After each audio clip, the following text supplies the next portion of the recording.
It's time for our celebration of MCC's 5-year anniversary. Welcome to the official update video for MCC Party 2. That's right, happy birthday to us. And a huge thank you to everyone for watching and being a fan of MCC. Of course, to celebrate appropriately, we've got something really cool in store for our charming map selection. And MCC Party 2's new bizarre and bonkers hub minigame, which will all be explained in this video. But first, let's start with something kinda cool in the hub.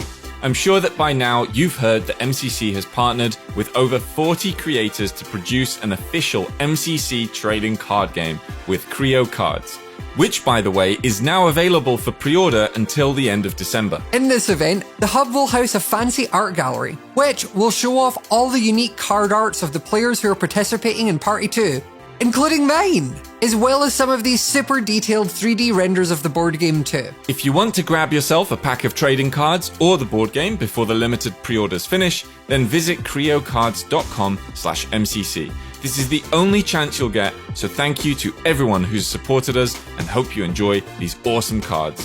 Also, starting next week, MCC creators will have access to a version of the game on Tabletop Simulator, where we'll be hosting a special competition. So stay tuned for more details. Right, so time for the feature that defines MCC Party 2, our new hub minigame, Drop In.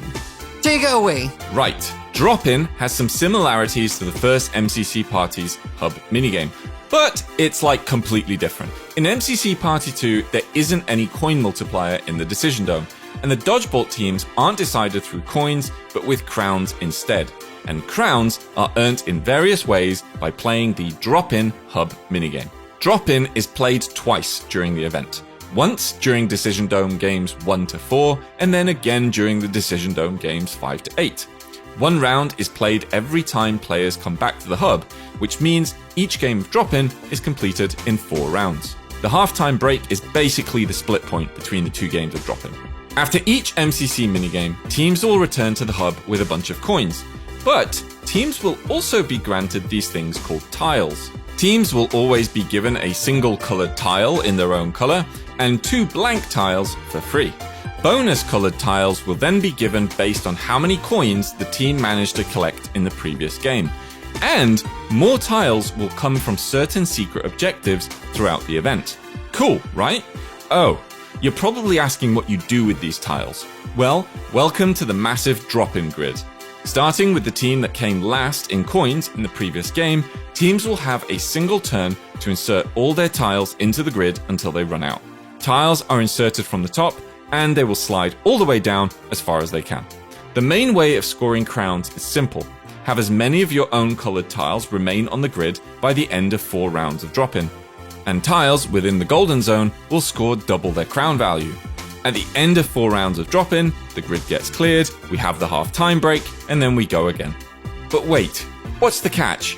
Well, there's simply not enough room on the grid for everyone, so when columns become filled, any more tiles pushed into the grid will push tiles out on the bottom. But as well as just ensuring that your tiles remain on the grid by the end of a drop-in game, there are also additional ways of scoring points. For example, if your team manages to create a line of 4 tiles of another team's color, those tiles will self-destruct and then give your team crowns instantly. Just don't do it on your own team's tiles because they'll still self-destruct, but you won't get any crowns for it. So all simple, right? Well, there's actually a lot more to this game. What I haven't mentioned is that teams get a buying phase before each round of drop-in, where they can spend their coins on special power-ups and items, and that includes things like trap tiles, yoink items, paintball items, lots more things to explain. So instead of me boring you with all the details, we've written them all up in a nice article that you'll find in the description. So make sure you give it a read. Is this game going to be fun? Well, we think so. It might be. Or, I don't know, it might create and foster hatred. The best kind of energy in a competition. Alright, now that we've got Drop-In explained, it's time for my turn. MCC Party 2's map roster follows a particular theme. We're journeying through MCC's past for each game. So, let's run through them in chronological order. Starting with Battlebox, we'll be playing in Classic, the very first Battlebox map introduced all the way back at the beginning of Season 1.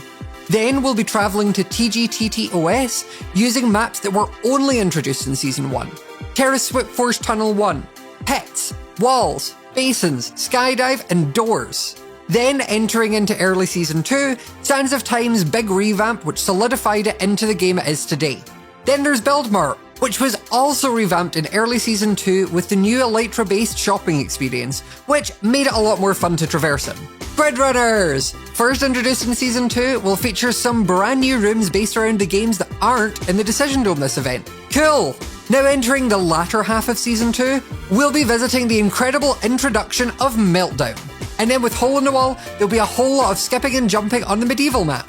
Season 3 holds the iconic AI scuffed map in survival games. Truly, one of her finest creations. And then finally, Season 4's iconic new map, Python's Palace on Ace Race. Feels like there was definitely a map or a game we missed there, but no, that's not my job. All right, that about covers it. So thank you very much, and we hope to see you at MCC Party 2 to celebrate our 5th anniversary. See you Saturday the 7th of December at 8 PM GMT.